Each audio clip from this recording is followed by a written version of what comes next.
नमस्कार दोस्तों, मैं Premchandra. Welcome to my YouTube channel pre exam training. दोस्तों, मॉडल प्रैक्टिस सेट 13 लेकर हम आपके सामने आए हैं। बहुत अच्छे सवाल कराए जाएंगे। इन सवालों को जानना ज़रूरी है।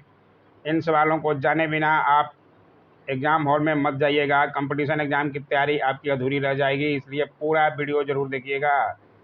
बहुत अच्छे सवाल कराए जाएंगे। एक सवाल में 4-7 सवाल छिपे होंगे, इसलिए पूरा वीडियो देखिएगा। लाइक तो बनता ही है, लाइक। और जो लोग नए हैं, चैनल को सब्सक्राइब कर सकते हैं। आइए देखें पहला सवाल।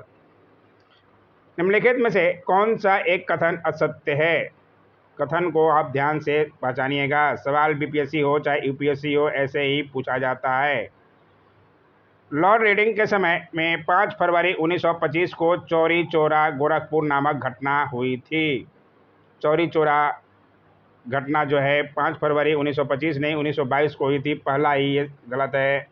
लॉर्ड इरविंग के समय 23 मार्च 1931 को लाहौर जेल में भगत सिंह, सुखदेव और राजगुरु को फांसी दी गई थी। सही बात है। लॉर्ड वेलिंगटन के समय लंदन के जेम्स पैलेस में द्वितीय गोलमेज सम्मेलन संपन्न हुआ था। ये भी सही है। गांधी जी के भारत छोड़ो आंदोलन शुरू करने के दौरान गवर्नर जनरल लॉर्ड लिनलिथगो था।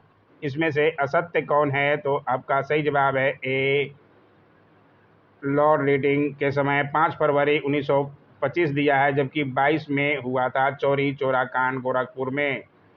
पूरी बातों को ध्यान से समझिएगा। आइए डिटेल में भी दिखाते चलेंगे। वायसराय लॉर्ड रीडिंग के समय में 5 फरवरी 1922 को चौरी चौरा कांड गोरखपुर में घटना घटी थी। इसके बाद गांधी जी ने असहयोग आंदोलन स्थगित कर दिया था। 9 अगस्त 1925 को काकोरी कांड हुआ था। इसे भी आप ध्यान जरूर रखिएगा। 1925 वहाँ दिया है, जबकि काकोरी कांड हुआ था 9 अगस्त 1925 में, जिसमें राम प्रसाद बिस्मिल, राजेंद्र लाहिड़ी, रोशन सिंह और अशफाक उल्लाह को फांसी दी गई थी। सवाल यहाँ से बार बार बनता है, इसलिए नाम जरूर नोट कीजिए। राम प्रसाद बिस्मिल 65 बीपीएससी में पूछा गया सवाल है यहाँ से। आइए देखें अगला सवाल। 1857 के विद्रोह पर निम्नलिखित कथनों पर विचार कीजिए। 1857 के विद्रोह के समय ब्रिटिश प्रधानमंत्री पाल्मस्टन थे। 1857 के विद्रोह को सर्वप्रथम लिखने वाले सर सैयद अहमद थे। ये भी सही है। आरसी मजूमदार का कथन था कि 1857 के मेरठ का विद्रोह गर्मी की आंधी की भांति अप्रत्याशित एवं अल्पकालिक था। ये सही नहीं है, इसलिए इसमें आइए देखें कौन सा उत्तर कथन सही है। तो 1 और 2 सही है। इसके अनुसार आंसर हो जाएगा आपका सी। कथन को समझिएगा। आइए दिखा देते हैं क्यों नहीं है, तीसरा क्यों गलत है। 1857 के विद्रोह के दौरान ब्रिटेन के प्रधानमंत्री पाल्मस्टन तथा भारत का गवर्नर जनरल लॉर्ड कैनिंग था। बार बार सवाल बनता है, नोट जरूर कीजिएगा। अगर नहीं जानते हैं, कलम कॉपी तो लेकर आप बैठेंगे ही नहीं, लेकर बैठा कीजिए, कुछ नोट कर लिया कीजिए, आपकी फायदा करेगा। 1857 पर सर्वप्रथम भारतीय भाषा में सर सैयद अहमद ने असबाक ए बगावत ए हिंद नामक पुस्तक की रचना की थी। ध्यान जरूर रखिएगा। सुरेंद्र नाथ सेन का कथन था कि गर्मी की आंधी की भांति मेरठ का विद्रोह अप्रत्याशित और अल्पकालिक था। सुरेंद्र नाथ सेन का कथन था, जबकि यहाँ दिया है आरसी मजूमदार नाम दे दिया है, इसलिए तीसरा लाइन गलत है। ध्यान से समझिएगा, पूरा वीडियो जरूर देखिएगा। एक सवाल में 5-5 सवाल छुपे हैं। कांग्रेस के किस अधिवेशन में सर्वप्रथम झंडा गीत गाया गया था? बहुत ही अच्छा सवाल है। किस अधिवेशन में सर्वप्रथम झंडा गीत गाया गया था? इस सारे अधिवेशन बहुत ही इंपॉर्टेंट हैं। 1896 कलकत्ता, 1905 बनारस, 1911 कलकत्ता, 1925 कानपुर। सारे अधिवेशन जो है इंपॉर्टेंट है। उस पर आइए हम डिटेल में आपको बता दें। इसका सही जवाब है 1925 कानपुर में झंडा गीत गाया गया था। ये भी ध्यान रखिएगा। 1896 में कांग्रेस के कलकत्ता अधिवेशन की अध्यक्षता रहीमतुल्लाह साइनी ने की थी। इसी अधिवेशन में सर्वप्रथम बंकिम चंद्र चटर्जी द्वारा रचित वंदे मातरम गीत गाया गया था। ध्यान जरूर रखिएगा, चारों जो हैं इम्पोर्टेंट हैं ये कांग्रेस का सम्मेलन। इसी वंदे मातरम गीत गाया गया था। 1905 के बनारस अधिवेशन की अध्यक्षता गोपाल कृष्ण गोखले द्वारा की गई थी। गांधी जी के गुरुजी गोपाल कृष्ण गोखले। यहाँ से भी सवाल बार बार पूछा गया है। इसी अधिवेशन में बंग भंग की निंदा और लाला लाजपत राय द्वारा सत्याग्रह को अपनाने का सुझाव दिया गया था। बहुत ही इम्पोर्टेंट लाइन बताया जा रहा है, पूरा ध्यान से समझिएगा, नोट जरूर करते जाइएगा। 1911 में कांग्रेस के कलकत्ता अधिवेशन की अध्यक्षता बिशन नारायण द्वारा की गई थी। इसी अधिवेशन में रविन्द्रनाथ टैगोर द्वारा रचित राष्ट्रगान जन गण मन पहली बार गाया गया था। आप सोच सकते हैं कितना इम्पोर्टेंट है ये लाइन, यहाँ से सवाल कितना बार बना होगा। 1925 के कांग्रेस के कानपुर अधिवेशन की अध्यक्षता सरोजनी नायडू ने की थी। इस अधिवेशन में पहली बार श्यामलाल गुप्ता या पार्षद द्वारा रचित झंडा गीत, किनके द्वारा रचित है ये भी नोट कीजिएगा, श्यामलाल गुप्ता या पार्षद बोला जाता था उनको। झंडा गीत विजयी विश्व तिरंगा प्यारा झंडा ऊंचा रहे हमारा गीत गाया गया था। ध्यान जरूर रखिएगा, पूरा बात को नोट जरूर कीजिएगा, नहीं जानते हैं तो। चारों जो है अधिवेशन बहुत ही इम्पोर्टेंट था। स्वतंत्रता आंदोलन के निम्नलिखित कथनों पर विचार कीजिए, यह भी बहुत अच्छा सवाल है। गांधी जी के अनुसार भारत का वास्तविक जागरण बंगाल विभाजन के बाद प्रारंभ हुआ। सही बात है। 16 अक्टूबर 1905 को शोक दिवस के रूप में मनाया गया, ये भी सही है। नौजवान सभा की स्थापना लाला लाजपत राय ने की थी, ये सही नहीं है क्योंकि भगत सिंह किए थे नौजवान सभा की स्थापना। उपरोक्त में से कौन सा कथन सही है? 1 और 2 सही है, इसके अनुसार आंसर आपका बी हो जाएगा। ध्यान से समझिएगा। नौजवान सभा की स्थापना 1926 ईस्वी में पंजाब में भगत सिंह, छबीलाल दास एवं यशपाल द्वारा की गई थी। इस संस्था का उद्देश्य देश के नवयुवकों में देशभक्ति की भावना जागृत कर मजदूर और किसानों के राज्य की स्थापना करना था। इसलिए ध्यान रखिएगा, नौजवान सभा की स्थापना 1926 में भगत सिंह द्वारा की गई थी। अच्छा लगे तो लाइक जरूर किया कीजिए, चैनल को सब्सक्राइब जो लोग नहीं किए हैं जरूर करें।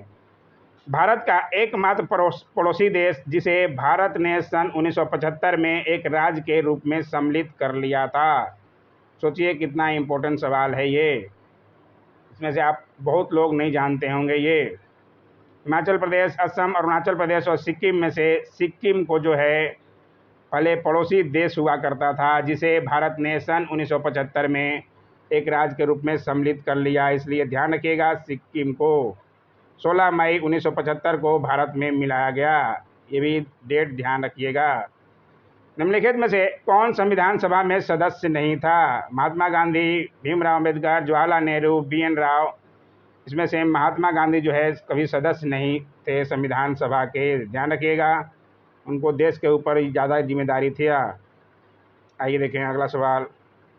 निम्नलिखित किस पार्टी ने संविधान विकास मंत्रालय द्वारा स्वाधार योजना सभा का बहिष्कार किया था? संविधान सभा का बहिष्कार किस पार्टी के द्वारा किया गया था? कांग्रेस, मुस्लिम लीग, कम्युनिस्ट पार्टी, अनुसूचित जाति संघ में से मुस्लिम लीग द्वारा संविधान विकास मंत्रालय स्वाधार योजना सभा का बहिष्कार किया गया था। यानी कि संविधान सभा का बहिष्कार किया गया था। कब किया गया था? 9 दिसंबर 1946 ईस्वी को, प्रथम बैठक के दिन। डेट ध्यान से नोट कीजिएगा। आइए देखें अगला सवाल। किसने भारतीय संघ को सौदेबाजी का संघवाद कहा है? इसका सही जवाब है मॉरिस जोन्स जो है भारतीय संघ को सौदेबाजी का संघवाद कहे हैं, ये भी नोट जरूर कर लीजिएगा। आइए देखें अगला सवाल, कितना इम्पोर्टेंट सवाल आ गया। आज़ाद हिंद फौज पर निम्नलिखित कथनों पर विचार कीजिए। पूरी लाइन को आप ध्यान से समझिएगा, पूरा सुभाष चंद्र बोस की जीवनी का यहाँ पे पता चल जाएगा आपको। भारतीय सेना के कैप्टन मोहन सिंह ने 2500 युद्धबंदियों को लेकर आज़ाद हिंद फौज की औपचारिक स्थापना कर दी थी। सही बात है। नेताजी सुभाष चंद्र बोस ने 5 जुलाई 1943 को सिंगापुर के टाउन हॉल में आज़ाद हिंद फौज के सुप्रीम कमांडर के रूप में सेना को संबोधित कर दिल्ली चलो का नारा दिया था, ये भी सही है। और 31 अक्टूबर 1945 को सुभाष चंद्र बोस ने आज़ाद हिंद की अस्थायी सरकार की घोषणा की थी। 1945 नहीं 1943 होगा, यानी कि ये लाइन जो है गलत दिया है। उपरोक्त में से कौन सा कथन सही है? 1 और 2 सही है। तीसरा जो है 1945 दिया है, जबकि 1943 था। इसलिए ध्यान रखिएगा, आंसर जो है सी हो जाएगा। आइए डिटेल में दिखा देते हैं। 21 अक्टूबर 1943 को सिंगापुर के कैथेड्रल में एक विशाल सभा को संबोधित कर सुभाष चंद्र बोस ने आज़ाद हिंद की अस्थायी सरकार बनाने की घोषणा की थी। सुभाष चंद्र बोस इस सरकार के राष्ट्रपति, प्रधानमंत्री तथा सेना अध्यक्ष तीनों थे। पूरी बातों को समझिएगा और नोट जरूर कर लीजिएगा। सवाल यहाँ से बार बार बनता है। आज़ाद हिंद फौज के बारे में अधिकतर सवाल पूछा ही जाता है सारे एग्जामों में। भारत छोड़ो आंदोलन के दौरान गठित समानांतर सरकारों में कौन सी सबसे लंबे समय तक चली थी? बलिया, तामलुक, सतारा और उपरोक्त में से कोई नहीं में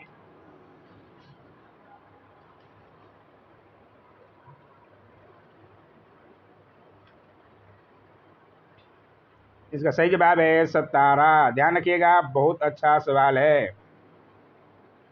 भारत छोड़ो आंदोलन के दौरान सतारा 1943 से 1945 की सबसे लंबे समय तक चलने वाली समानांतर सरकार थी। इस सरकार की स्थापना में वाई सी चौहान, नाना पाटिल इत्यादि की प्रमुख भूमिका थी। आइए देखेंगे अगला सवाल। महात्मा गांधी से संबंधित कथनों पर विचार कीजिए। बहुत ही ज़्यादा मोस्ट इम्पोर्टेंट सवाल है। छोड़ के मत जाओ, वीडियो बंद मत करो, बहुत अभी इम्पोर्टेंट सवाल आना है। कंपटीशन की तैयारी कर रहे हैं, पूरा वीडियो देखने की कोशिश किया कीजिए। जमनालाल बजाज को गांधी जी ने अपने 5वें पुत्र की उपाधि दी थी। सही बात है। गांधी जी अब्दुल्ला नामक व्यक्ति का मुकदमा लड़ने 1897 ईस्वी में दक्षिण अफ्रीका गए। नहीं, 1893 में गए थे। अब्दुल्ला नामक व्यक्ति तो के लड़ने के लिए तो गए थे, लेकिन 1893 में गए थे। एक तरफ गांधी जी और दूसरे तरफ शिकागो में कौन गए थे, सबको बताया गया है। गांधी जी का मेरिल्सबर्ग नामक स्टेशन पर डरबन से प्रिटोरिया की यात्रा के दौरान प्रथम श्रेणी के डिब्बे से जबरन उतार दिया गया था। ये भी सही लाइन है। इसमें दूसरा लाइन जो है गलत है, यानी कि 1 और 3 सही है। उपरोक्त में से कौन सा कथन सही है? तो 1 और 3 सही है। ये ध्यान रखिएगा क्यों सही है और क्यों दूसरा गलत है। आइए डिटेल दिखा दें। राजकोट व मुंबई में वकालत में सफलता न मिलते देख 1893 ईस्वी में भारतीय मुसलमान दादा अब्दुल्ला के मुकदमे के सिलसिले में दक्षिण अफ्रीका चले गए थे गांधी जी। वहां पहुंचने पर उन्हें भारतीयों के साथ किए जा रहे शोषण एवं दुर्व्यवहार का कटु अनुभव हुआ और वहां लगभग 21-22 साल गुजारने के बाद इंडिया लौटे थे 1915 ईस्वी में। सबको ज्ञात होना चाहिए। धारसना का कांड कब हुआ था? बहुत ही अच्छा सवाल है। धरासना कांड कब हुआ था? आइए डिटेल में दिखा दें। इसका सही जवाब है 1930 में हुआ था। डिटेल देखते हुए चलिएगा, आपके कॉन्फिडेंस में निखार आ जाएगा। दोस्तों पूरा वीडियो देखिएगा तभी आपको कुछ समझ आएगा। सविनय अवज्ञा आंदोलन के दौरान 5 मई 1930 को गांधी जी को गिरफ्तार कर यरवदा जेल भेज दिया गया। उनके स्थान पर अब्बास तैयब जी ने इस आंदोलन का नेतृत्व किया। उनकी भी गिरफ्तारी के बाद 31 मई 1930 को सरोजनी नायडू, इमाम साहब और गांधी जी के पुत्र मणिक लाल के नेतृत्व में हजारों के कांग्रेसी कार्यकर्ताओं ने धरासना नामक कारखाने पर धावा बोल दिया। सरकार के इसी लाठीचार्ज की घटना का वर्णन अमेरिकी पत्रकार वेब मिलर ने किया था। यही है धरासना कांड। आप ध्यान से समझिएगा। अमेरिकी पत्रकार किसने इस घटना का वर्णन किया, उनका भी नाम जरूर नोट कीजिएगा, वेब मिलर। अंग्रेजों की भू राजस्व व्यवस्था पर विचार कीजिए। अस्थायी बंदोबस्त व्यवस्था को लॉर्ड कॉर्नवालिस ने 1793 ईस्वी में बंगाल, बिहार और उड़ीसा क्षेत्रों में लागू किया था। सही बात है। दक्षिण भारत में लागू होने वाले रैयतवाड़ी व्यवस्था का जनक टॉमस मुनरो एवं कैप्टन रीड था। ये भी सही है, नोट जरूर कीजिएगा, सवाल बनता है यहाँ से बार बार। रैयतवाड़ी और महलवाड़ी। महलवाड़ी व्यवस्था ब्रिटिश भारत के 51% भूभाग पर लागू हुआ। ये सही नहीं है। आइए डिटेल में दिखा देते हैं क्यों सही नहीं है। इसके अनुसार आपका आंसर हो जाएगा 1 और 2। ध्यान रखिएगा, 1 और 2 सही है, तीसरा सही नहीं है। क्यों सही नहीं है आइए डिटेल में देख लीजिए। महलवाड़ी व्यवस्था का प्रस्ताव सर्वप्रथम 1819 ईस्वी में हाल्ट मैकेंजी ने किया था। ये भी जरूर नोट कीजिएगा। यह व्यवस्था उत्तर प्रांत मध्य प्रांत, पंजाब के कुछ भागों में लागू थी। इस व्यवस्था के अंतर्गत ब्रिटिश भारत की 30% भूमि शामिल थी। इस भू राजस्व व्यवस्था के अंतर्गत निर्धारित लगान वसूल करने का दायित्व गांव के मुखिया यानी कि लंबरदार को दिया जाता था। गांव के मुखिया को लंबरदार कहा जाता था, ये बात भी ध्यान रखिएगा। आइए देखें अगला सवाल। बालकों के लिए निःशुल्क एवं अनिवार्य शिक्षा का अधिकार अधिनियम कब पारित किया गया? बहुत ही अच्छा ये भी सवाल है। इसका सही जवाब है 1 अप्रैल 2010 को बालकों के लिए निःशुल्क एवं अनिवार्य शिक्षा का अधिकार अधिनियम पारित हुआ है। पढ़ने वाले स्टूडेंट हैं, जरूर ध्यान रखिएगा। आइए देखें अगला सवाल। दिल्ली क्या है? पूर्ण राज्य, केंद्र शासित संघ राज्य क्षेत्र, राजधानी क्षेत्र, राष्ट्रीय राजधानी क्षेत्र या अनुसूचित 370 के तहत विशेष राज्य? पूर्ण राज्य तो है नहीं, ये केंद्र शासित प्रदेश है दिल्ली, और राष्ट्रीय राजधानी क्षेत्र भी है दिल्ली। अनुच्छेद 370 तो कश्मीर के था, इसलिए इसमें 2 और 3 सही है। इसलिए ध्यान रखिएगा 2 और 3 कहाँ दिया है? ए में दिया है। आंसर को ए को मारिएगा, आपका नंबर पक्का मिलेगा। आइए देखें अगला सवाल। नीति आयोग ने किस आयोग का स्थान लिया है? बहुत ही अच्छा सवाल है, सवाल ये बार बार बना भी है। इसका सही जवाब है योजना आयोग का जगह जो है नीति आयोग आया था। 1 जनवरी 2015 से स्टार्ट हुआ है, इसलिए ध्यान रखिएगा। बहुत अच्छा सवाल है, बार बार बना है। आइए देखें अगला सवाल। भारत का यह पहला राज्य जिसे 2 केंद्र शासित संघ राज्य क्षेत्रों में विभाजित कर दिया गया। पहले राज्य था, उसे 2 केंद्र शासित प्रदेशों में बांट दिया गया। सबको ज्ञात होना चाहिए, धारा 370 हटाकर जम्मू एवं कश्मीर को। बहुत इजी सा सवाल है समझने वालों के लिए। जो जम्मू कश्मीर पुनर्गठन अधिनियम 2019, ये भी ध्यान रखिएगा क्योंकि सवाल यहाँ से भी बन सकता है। किस अधिनियम के तहत तोड़ा गया है जम्मू कश्मीर को? तो जम्मू कश्मीर पुनर्गठन अधिनियम 2019 ध्यान रखिएगा 2019। कश्मीर और लद्दाख बना दिया गया। जम्मू कश्मीर तथा लद्दाख 2 केंद्र शासित प्रदेश। निम्नलिखित में से किसका संबंध रेशम कीटों से है? रेशम कीटों से इसमें किसका संबंध है? इसका सही जवाब है सेरीकल्चर। ध्यान रखिएगा, सवाल ये भी बना है। कच्चा रेशम बनाने के लिए रेशम के कीटों का पालन, रेशम उत्पादन सेरीकल्चर या रेशम पालन कहलाता है। वहीं एपीकल्चर जो है मधुमक्खी पालन से संबंधित है, ये भी ध्यान रखिएगा। आइए देखें अगला सवाल, नोट जरूर कर लीजिएगा, आपके तैयारी में 4 चांद लग जाएगा दोस्तों। भारत में किस वर्ष में योजना आयोग की स्थापना की गई थी? योजना आयोग का नाम बदलकर नीति आयोग कर दिया गया, ऊपर ही बताया। और योजना आयोग की स्थापना कब हुई थी? इसका सही जवाब है 1950 ईस्वी में।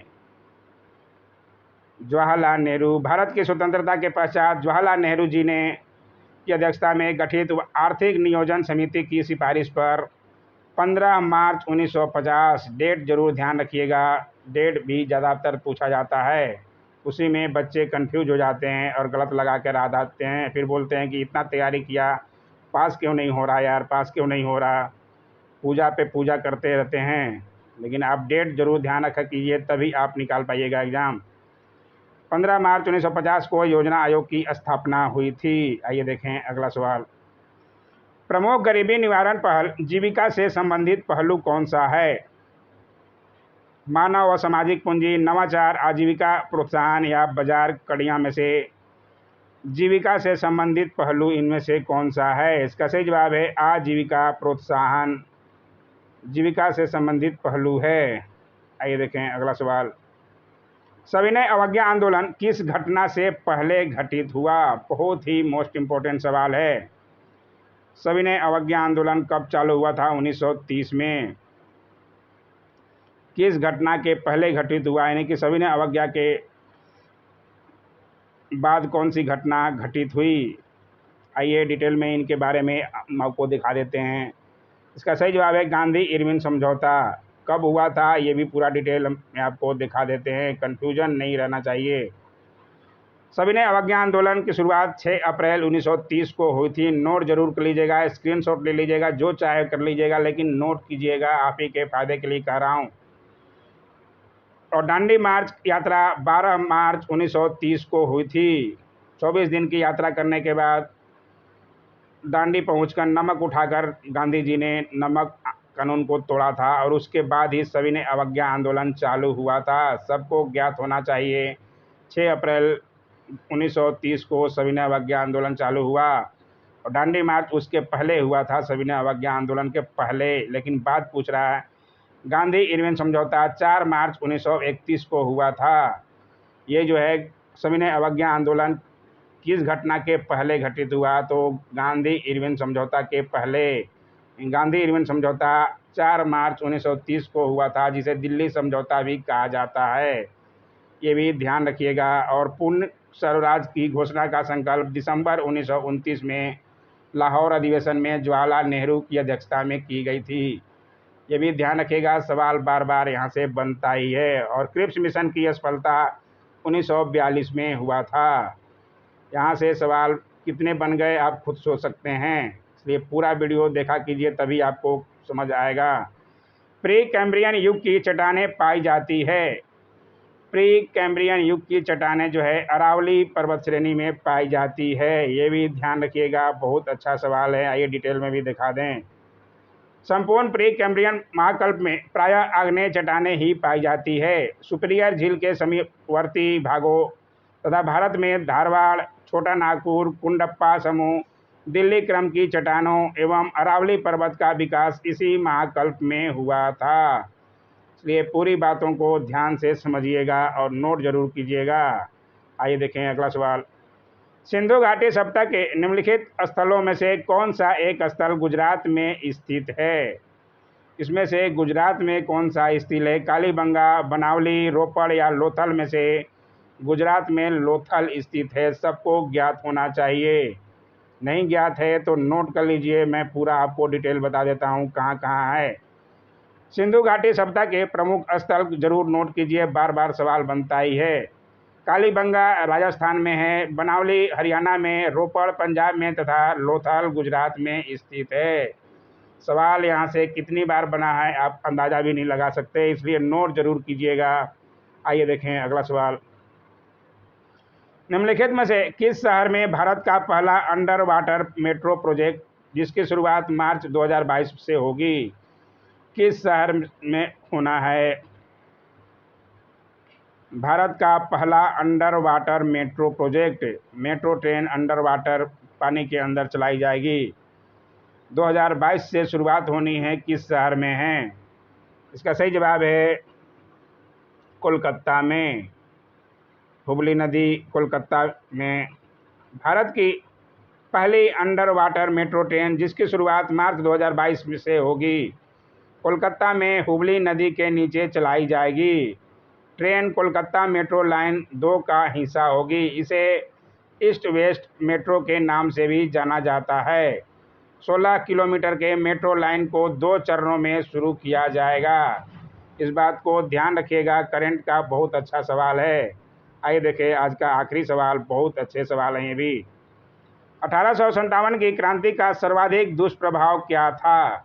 हिंदू और मुस्लिम के बीच सांप्रदायिक विभाजन में वृद्धि नहीं, कंपनी के से क्राउन को शक्ति का स्थानांतरण, सही बात है। सेना की चौकसी में वृद्धि, स्थानीय राजाओं का शासन में महत्व कम हुआ, नहीं, कंपनी से क्राउन को शक्ति का स्थानांतरण होना जो है, उसके राज जो है लंदन से चलाया जाने लगा और यहाँ पे वायसराय नियुक्त किए गए। सबको ज्ञात होना चाहिए 1857 की क्रांति के बाद 1858 से वायसराय आ गए। यही जो है दुष्प्रभाव का कारण था, सर्वाधिक दुष्प्रभाव यही था, इसलिए ध्यान रखिएगा। अच्छा सवाल है ये भी। आज का वीडियो कैसा लगा जरूर कमेंट किया कीजिए। Don't forget to like, share, comment and subscribe my YouTube channel. Thanks for watching my YouTube channel.